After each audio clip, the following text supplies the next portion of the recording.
Disaster management teams in KwaZulu-Natal are on high alert as heavy rainfall persists across the province.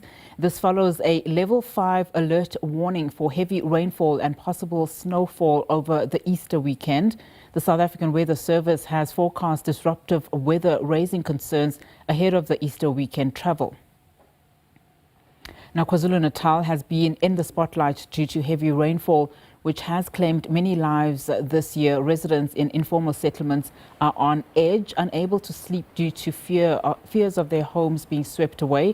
At the Quarry Road informal settlement, residents are pleading for immediate relocation to safer shelter ahead of the expected rains. The KwaZulu-Natal Department of Transport and Human Settlements has reassured them that they will be able to relocate people to safer areas like community halls. Right, for more on this, let's now speak to KwaZulu-Natal's COGTA spokesperson, Senzelwe Mzila. Senzelwe, a very good afternoon to you. Just given the concerns and just the levels of fear, particularly in those low-lying areas in KZN, how is the province preparing for adverse weather conditions, and will people be relocated? Good afternoon to you and good afternoon to your viewers. The province of KZN is on standby as we speak. Should there be a change in the weather conditions, we can indicate to you, though, that the MEC for COGTA, Reverend Senzelwe Mzila, has been working closely with a number of stakeholders with the specific aim of ensuring that the province will be able to respond swiftly should any instance occur. At this moment in time, though, we can confirm that according to the weather warning or the weather forecast that we've received from the Weather Service, it indicates that the province should have a clear Easter weekend in terms of the weather conditions. But the NBC has, though, placed our teams on high alert, as we know that weather conditions might turn at any moment. But also, you'll remember that on Tuesdays and Wednesdays and parts of Thursday, the province experienced heavy rains, meaning that a number of rivers are swollen and there is still a risk of flooding in some areas. And I mean, it is good news, hopefully that the rains will be at bay, God willing, this weekend.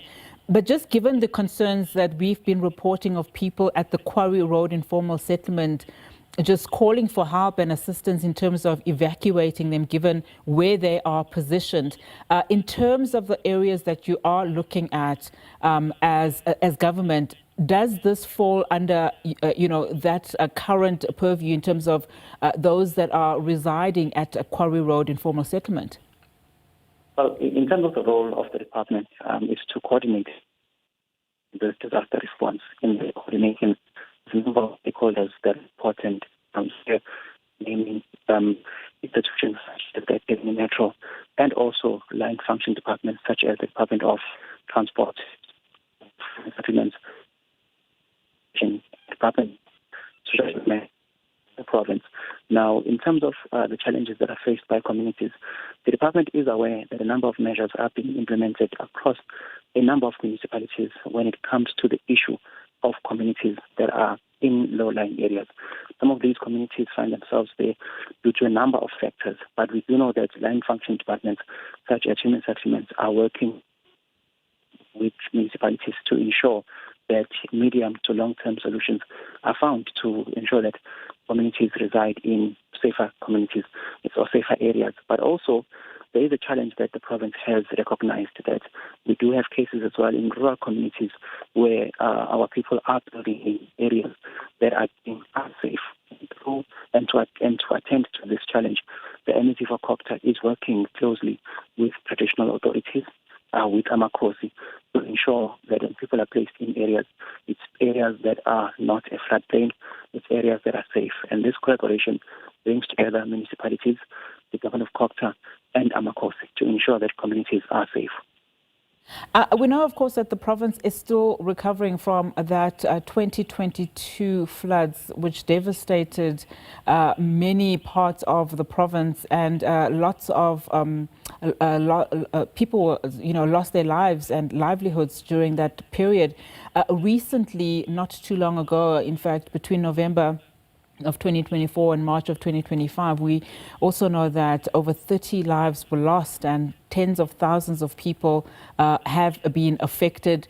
The recent funding to the tune of about 227 million rands that were made available during that announcement by the Minister of Cooperative Governance and Traditional Affairs, Velinkosini Hlabisa. Just give us a sense in terms of how have those funds been, been disbursed, and which areas or municipalities in KZN have been allocated those funds, particularly given the severe weather incidences there? Yes, this is a very important point that you're raising. The Ministry of COGTA, under the leadership of Minister Hlabisa, has been playing a very important role in assisting the province to respond to incidents. Now, the funding that has been released by the National Disaster Management Center through COGTA National will play an important role in ensuring that the province is able to rebuild. As you remember, parts of the province were severely damaged as a result of heavy rain that we experienced between this period. And also we suffered billions of rands in damage to critical infrastructure such as roads, such as bridges, such as infrastructure that brings water, sanitation, and electricity. So this grant or this funding that has been given by the NDMC is going to assist municipalities to rebuild this specific infrastructure. And also, we will note also that the type of municipalities that have been earmarked for this specific grant, it's municipalities that are based in rural communities, municipalities such as Mfolozi, Ulundi, Mshadalingana, and a plethora of others. So this funding will ensure that those roads can be rebuilt, that infrastructure that brings water, sanitation can be rebuilt. Because one of the challenges that we face as a province is that when these incidents occur, they damage this critical infrastructure that is crucial to the provincial government's development agenda.